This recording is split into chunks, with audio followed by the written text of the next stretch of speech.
हम जानेंगे कल्प वृक्ष का रहस्य। भारतीय शास्त्रों में कल्प वृक्ष को एक उल्टे वृक्ष के रूप में बताया गया है, जिसका बीज और जड़ें ऊपर की ओर हैं और तना एवं शाखाएं नीचे की ओर हैं। वास्तव में यह वृक्ष मनुष्य सृष्टि का ही एक मॉडल है, जिसका बीज निराकार शिव परमात्मा ऊपर की ओर परम धाम में है और जिसका तना और शाखाएं इस पृथ्वीलोक पर है। इसे थोड़ा विस्तार से समझते हैं। चित्र में सबसे नीचे देखिए, यहाँ कलयुग अंत और सतयुग आदि के बीच का समय पुरुषोत्तम संगम युग दिखाया गया है, जहाँ पर प्रजापिता ब्रह्मा और अन्य ब्रह्मा कुमार कुमारियां अपने शिव पिता परमात्मा के साथ सहज राजयोग का अभ्यास करते दर्शाए गए हैं। संगम युग ही इस पूरी सृष्टि का फाउंडेशन है। इसी युग में आने वाली सृष्टि की रचना होती है। इसे परमात्मा के अवतरण का युग कहा जाता है, जिसे हम पुरुषोत्तम संगम युग कहते हैं। एक बात जो हम हमेशा से सुनते आए हैं कि ब्रह्मा ने सृष्टि रची, वह इसी युग की बात है।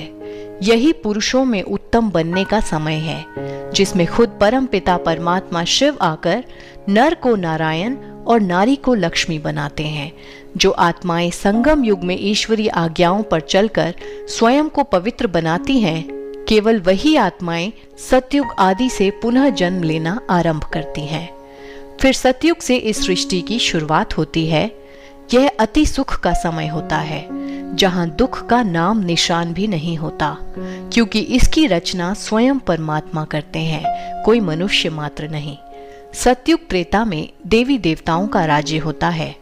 सतयुग त्रेता को मिला करके आदि सनातन देवी देवता धर्म कहा जाता है। यह मनुष्य सृष्टि का तना है। इसके बाद द्वापर युग शुरू होता है। यहीं से ही अन्य धर्म की आत्माएं शाखाओं के रूप में निकलती हैं, जैसे इब्राहिम द्वारा इस्लाम धर्म की स्थापना, बुद्ध द्वारा बौद्ध धर्म की स्थापना, क्राइस्ट द्वारा क्रिश्चियन धर्म की स्थापना होती है। यहाँ से ही देवी स्वभाव वाली आत्माएं विकारों के प्रभाव में आकर धीरे धीरे आसुरी स्वभाव लेना आरंभ करती हैं। इसी समय पर कुछ ऋषि एवं पवित्र आत्माएं शास्त्रों की भी रचना आरंभ करते हैं, समाज को नई दिशा देने के लिए। इसी समय से पूजा, भक्ति, यज्ञ, तप की शुरुआत होती है। कलयुग के अंत तक आते आते आत्माएं दुखी और अशांत होकर प्रकृति के 5 तत्वों की भी पूजा करना आरंभ करती हैं, जैसे पीपल का वृक्ष, पौधे, नदियां एवं नक्षत्र, पत्थरों की, यहाँ तक कि मनुष्य आत्माओं की भी। आत्माएं दुखी होकर अपने पिता परमात्मा को पुकारती हैं। उनकी पुकार सुनकर शिव पिता परमात्मा इस सृष्टि पर अवतरित होते हैं और ज्ञान योग की शिक्षा प्रदान करते हैं। इसके साथ ही सृष्टि के महापरिवर्तन की प्रक्रिया भी शुरू हो जाती है और 3 प्रकार से इस सृष्टि का परिवर्तन होता है।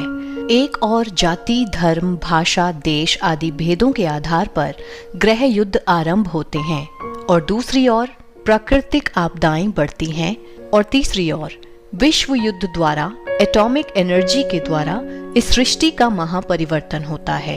इन 3 कारणों से मनुष्य आत्माएं प्यारे परम पिता के साथ अपने घर परम धाम वापस जाती हैं। सिर्फ कुछ ही आत्माएं इस पृथ्वी पर शेष रहती हैं, जो आने वाली नई सृष्टि अर्थात सतयुगी दुनिया की शुरुआत करती हैं। आशा करते हैं यह पाठ आपको बहुत अच्छे से समझ आया होगा।